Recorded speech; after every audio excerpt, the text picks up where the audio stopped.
Baby Will was baptized in Stratford's Holy Trinity Church in 1564. The exact date of his birth is unknown, but it is celebrated on April 23rd. In England, that day is also a holiday, filled with play acting and parties. It seems a good day to honor England's greatest playwright as well. The Shakespeare family lived in Stratford-upon-Avon, England, about 100 miles northwest of London. No more than 2,500 people lived there. When Will was just a few months old, a horrible illness swept through the country. It was called the Black Death, or bubonic plague. Over 200 people in Stratford died. The very old and very young were hardest hit. Luckily, John and Mary Shakespeare survived, and so did their firstborn son. Will's father made gloves, belts, purses, and aprons. Will's mother came from a family who owned farmland. She could trace her family back more than 500 years. The Shakespeares belonged to England's middle class. They weren't rich, nor were they part of the nobility, but they lived well. During the 1560s, English families like the Shakespeares had food on the table, a roof over their heads, and steady work. It was enough. By the time Will was born, Elizabeth I had been queen for 6 years. She was 31 years old. She had no interest in war. Under good Queen Bess, as she was called, England grew more and more prosperous. It was also a time of discovery and new ideas.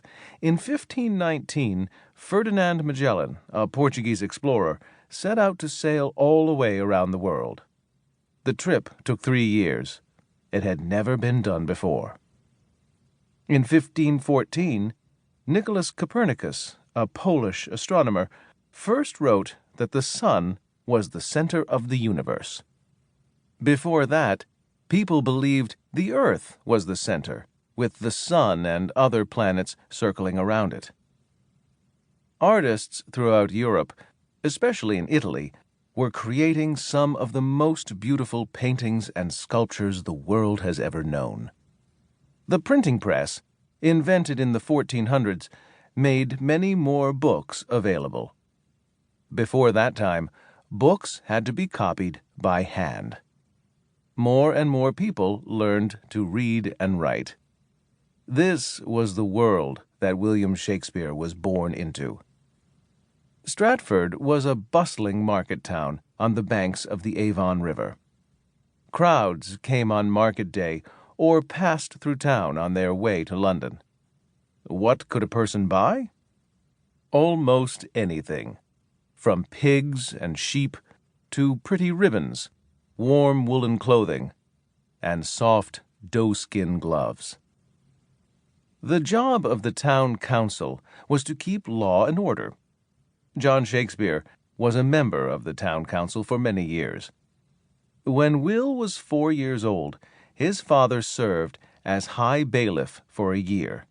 It was like being mayor. The position was one of great honor. As a young boy, Will learned a great deal from plays, poetry, and folk tales. They were written and performed by ordinary people on the streets of Stratford. Stories about love and great events in history. Nearby was a town called Coventry. It was famous for mystery plays. These plays were about stories from the Bible. Stages were set up on wagons. A different scene from the mystery play was performed on each wagon as they rolled through town. People came to Coventry from all over to watch. Perhaps little Will traveled there to see them. Sometimes professional actors came to Stratford. When Will was 4 years old, a group called the Queen's Men visited. The people of Stratford crowded into the town hall. There, they watched the troupe try out in front of the town council.